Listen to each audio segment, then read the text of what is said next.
We all know how the old saying goes. Hard times create weak men create hard men create good times, and weak times create hard men, and hard men create good times. No, that's that. So if you were to take the hard times, that creates hard men, and then hard men make weak men hard. Hards create men's good times. I'm starting to feel as though I'm not that prepared at all. I'm gonna take this fucking thing down and make it better.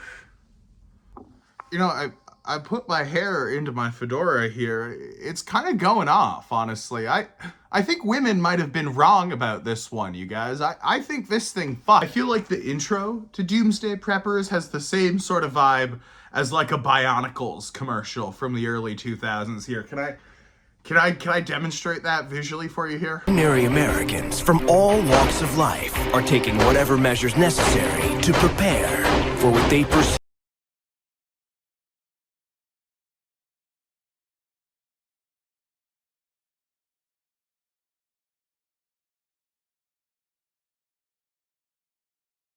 I'm 26 and I'm woefully unprepared. Do you ever feel emotionally unequipped, stuck in a dead-end job? And don't even get me started on taxes and or your ex-spouse. But it's okay.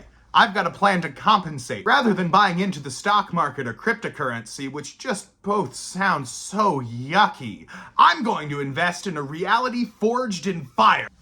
Doomsday Preppers. There is no way that you found this video without the keyword search Doomsday or Preppers in the algorithm. So you know what it's about. And even if you don't, the title says it all.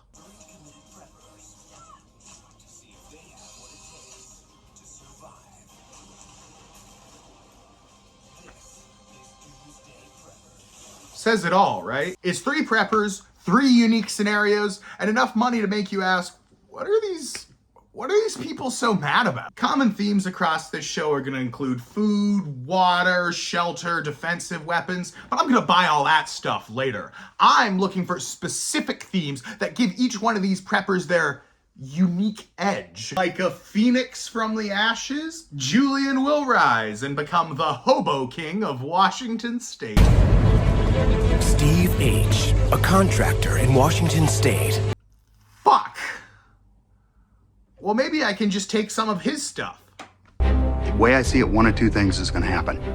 Either the government is going to get their head out of their ass and they're going to implement some serious austerity measures and they're going to save this economy, in which case the entitleists will not be getting their checks. Or they're not. And the economy is going to collapse and the entitleists are not going to get their checks. And when those people that think they're entitled to other people's stuff don't get the stuff given to them by the government, they're going to come and try and take our stuff. And when they do, this is what they get.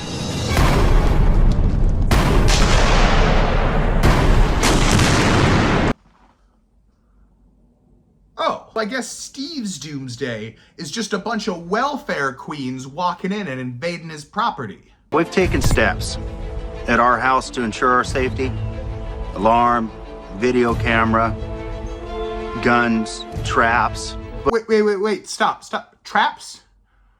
How do traps make you safe? There's an argument that guns might make you safer in select city. What traps are you setting around your family home to make you safer? That place is not going to be safe. There's going to be people roving in bands, coming and hitting people's houses and stuff.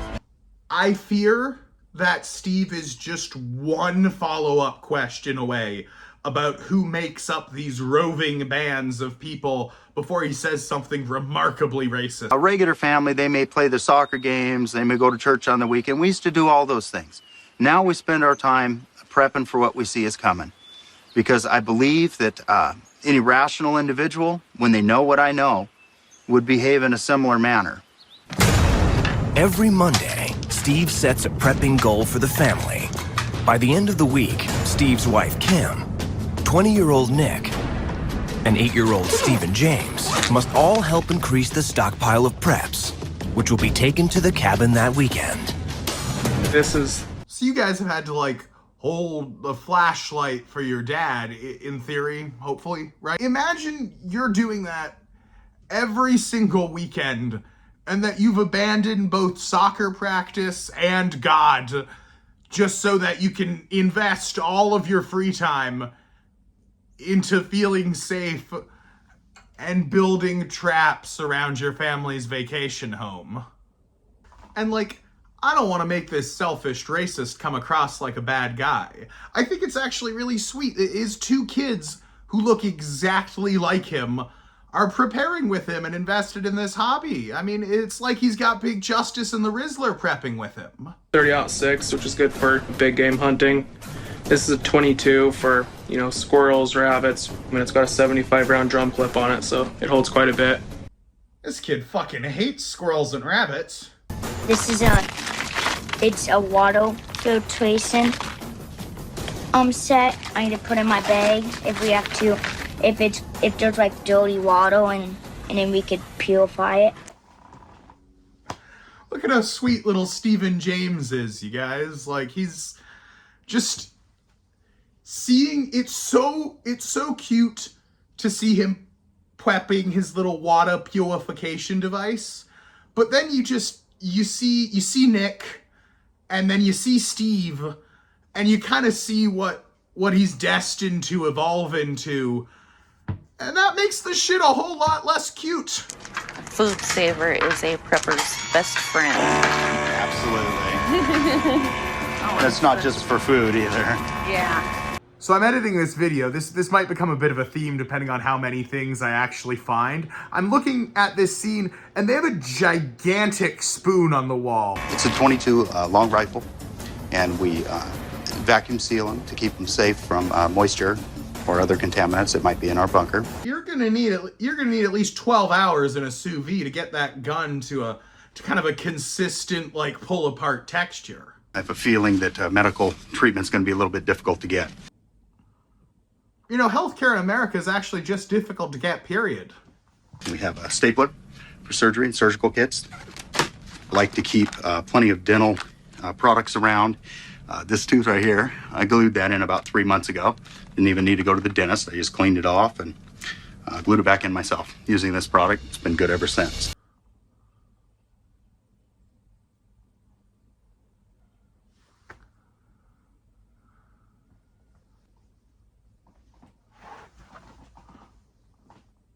What? Okay, so you care about dentistry and the apocalypse. I get that. I understand. Wouldn't you want to make an investment in the wealth of dentistry that's, like, currently available to you? Like, wouldn't you want to, like, have the goal of, like, starting the apocalypse off with, like, a fresh mouth, and then you can kind of glue things in once that becomes a necessity? I feel like you just got creative ways to handle a whole bunch of these situations. Also, that man, he's telling that tooth story to everyone who's gonna listen.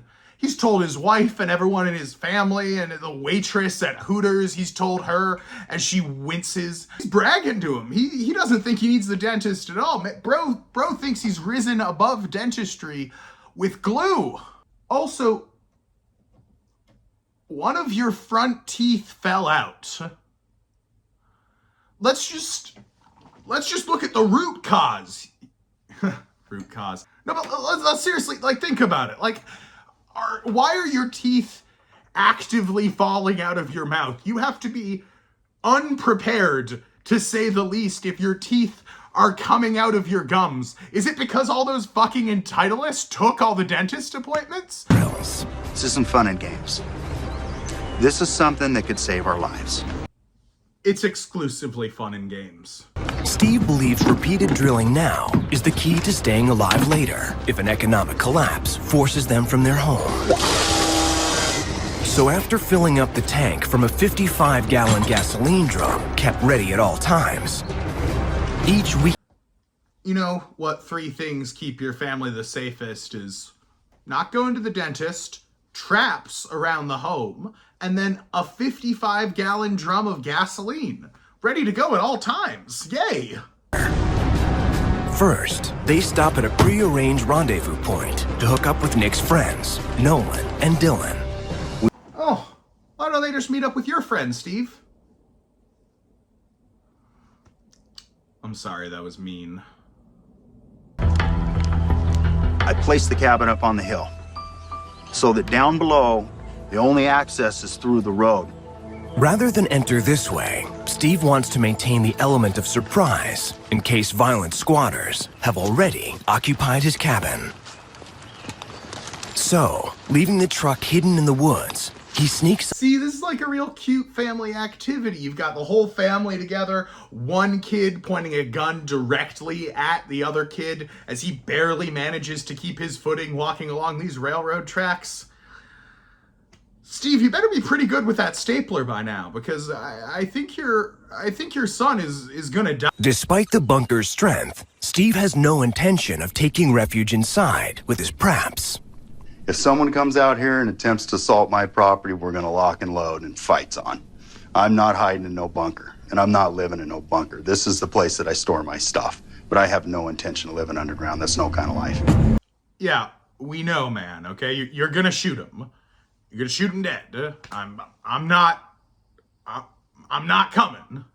I'm not coming over for dinner. This guy won't find this guy coming into your place anytime soon because of all the threats, and even if you invited me to just help. You know, I think this is why we're inviting Nick's friends over to guard the property with guns, because every time you get close to someone, Steve, you just push them away in fear that they're gonna invade your supply cache. Steve wants his entire team to practice their defensive maneuvers against his greatest fear: attackers in multiple vehicles storming the property's main entrance. I've placed rocks around that we can get behind to use as shielding if we get into a firefight. And we've created a kill zone. It's a bottleneck at the bottom of our property.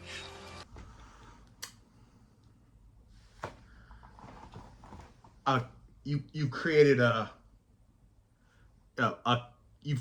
kill zone. I see. So, I'm personally of the belief, and I know that there's some debate on this, but I'm personally of the belief that owning a gun makes you more likely to be killed by a gun, just like how owning a knife makes you more likely to get killed by a knife, or owning a motorcycle makes you more likely to get killed by a motorcycle.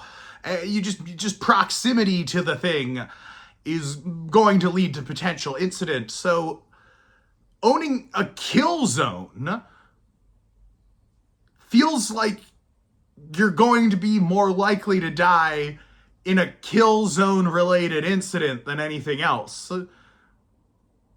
Which your goal is safety, but you currently have halitosis and a kill zone. So maybe you need to widen your definition of safety a little bit. You know, people get upset when they hear someone of my demeanor say that we want to ban assault weapons. Can we ban kill zones?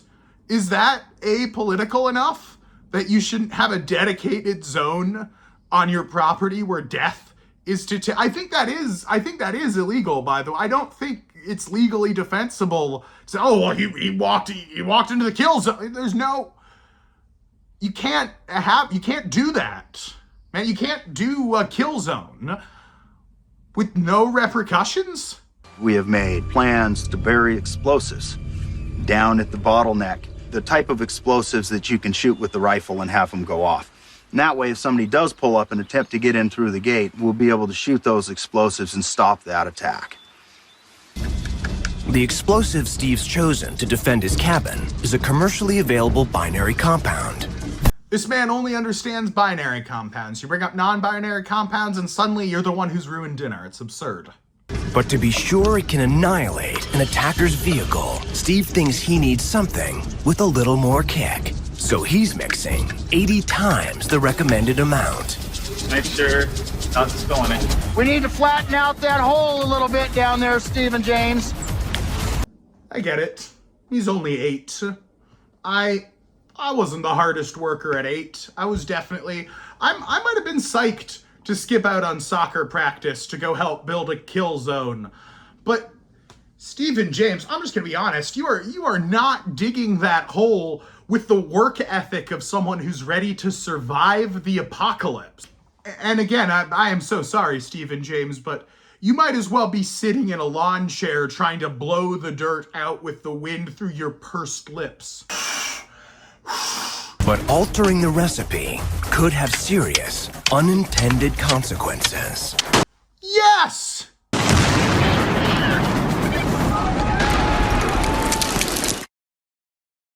Since I don't have a sponsor because, well, no one wanted to sponsor me, I figure instead of staying on topic and continuing the flow like all those non-revenue generating YouTubers, I would incorporate kind of an anti-advertisement to break things up and give us that classic YouTube video feel. Xfinity, you charged my girlfriend like $800 because she didn't return one of your fucking boxes. Fuck you, Xfinity. I will never ever subscribe to your molasses-ass internet service again, unless I'm in an area in which your monopoly compels me to do so. I will die on this hill. I hate you. I hate all of you. And not just the executives, but everyone, down from the manager to the newest trainee. I hate you. You know what you're complicit in. Fearing an impending economic collapse will result in large-scale rioting and crime, Steve H. is about to test whether or not 40 pounds of binary explosive is enough to defend the only road into his bug-out cabin from an armed attack. Steve's concerned that with 2 approaches to the cabin, the main road, and a rear path, an invading force might use a pincer maneuver to attack them on both fronts. You're both underestimating and overestimating your fellow man here. 'Cause, like, do I think this group of smelly liberals that's coming to attack you even exists? No, not really. But if they did exist, they're certainly not going to be a unified force that is attacking your house using the pincer maneuver. I mean, you've heard this expression, when you have a hammer, the whole world looks like a nail. Well, this man has a kill zone. Now, Stephen James, I'd like you to be stationed over here. Nick, I want you up in the machine gun nest with the 50 cal, all right? You're gonna take out the truck engine with the 50 cal. Nolan, I'd like to see you over here behind this rock. When he's above that explosive, take him out. Got it.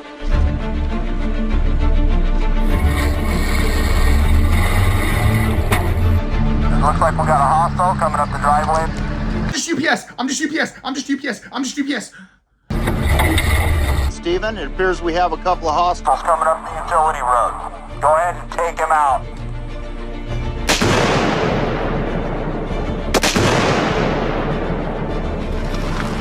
Aw, look at how happy little Stephen James is to end the internal monologue of those 2 wooden men and send them into eternal nothingness. He's excited. This is his first time seeing action, you guys. Look at it. He's killing like a pro already. First it's those wooden men. The next thing it's anyone who disagrees with you at all.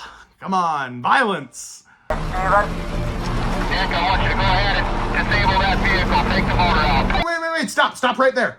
Don't drive up any further. Don't drive up any. Driving up further is cheating. Driving up further is cheating. No, take him out!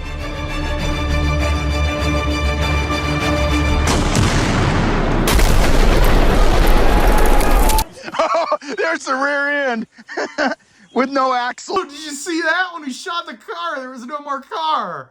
And that's what happens if you try and come up my driveway. Yeah, man, we know. Just let one of us know when you're ready for a hug, all right, Steve, and we can make that happen, okay, buddy? Man's got a family, 2 kids, 2 houses. The loneliest soul I've ever glimpsed on YouTube by far. I think our test was a success. If somebody would have been in there trying to get into our gate, they would have been eliminated. Oh my God, yes, they were eliminated. I'm surprised you weren't. I don't know how I didn't notice this in my first however many watch-throughs, but Look at his smile as he talks about targets being eliminated. If you smiled at a coworker like that, you would be fired. That's nuts. My mother says that our prepping is a negative influence on my 8-year-old son. Hey, here's what's left of the drive line. But I say it's a positive influence on my son. Reality is what reality is. And the sooner that we face reality, the sooner that we're going to be able to do something about it. I don't want to lose anybody in our family. I don't want people in my family to be hungry. I don't want people in my family to be discomforted or in pain. And so I'm taking these steps beforehand to see to it that that doesn't happen to us. Let's just unpack that whole final monologue, all right? So your mother thinks that prepping is a negative influence on your family. You think that blowing up a car and 2 wooden men disproves that theory of hers. You next say that we should all be living in reality, which of course is that a racially ambiguous roving group of people is going to come onto your property, which to counter, you've set up a kill zone. You then conclude by saying reality is what reality is, and then proceed to say something that's just about as accurate as if you had said, and I'm not gonna let all those ghouls and goblins attack my family. Steve, Practical Preppers, has scored your preps. In security, we recommend installing surveillance cameras, fortifying the gate on the main road, and getting trained in defensive measures. 14 out of 20 points. I think that's a valid assessment. We should seek some other training.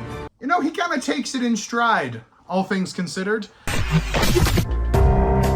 In spite of the recent recession and European debt crisis, most economists believe a near-term depression is unlikely, and the odds of a global collapse that would result in a severe breakdown of society are remote. And now we get to the best part. I'm sure you're familiar with the ending, where they go through the odds of this event actually happening, and almost every single time the narrator completely disagrees with whatever the prepper themselves thinks. It's the equivalent of if every single Harry Potter movie ended with magic's not real. Well guys, that was Steve.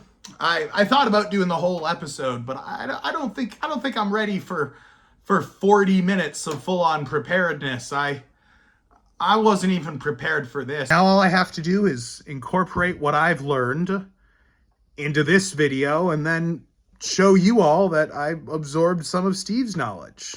How hard could it be? Behold, the kill zone. This way, if anyone tries to break into my room, they're getting a little bit of this.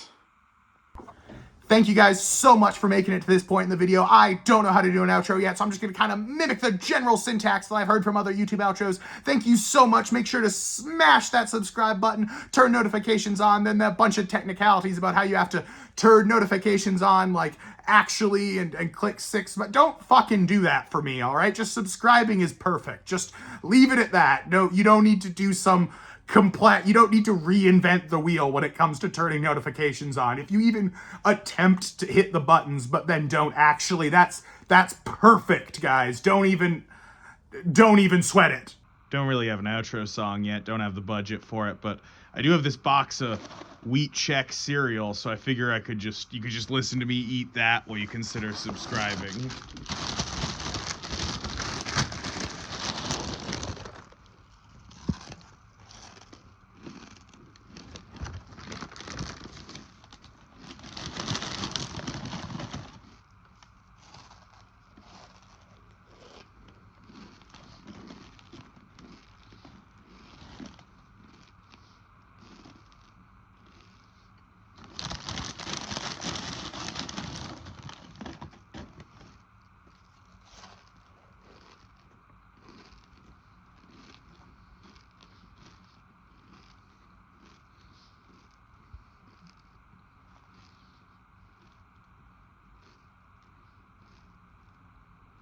Thank you.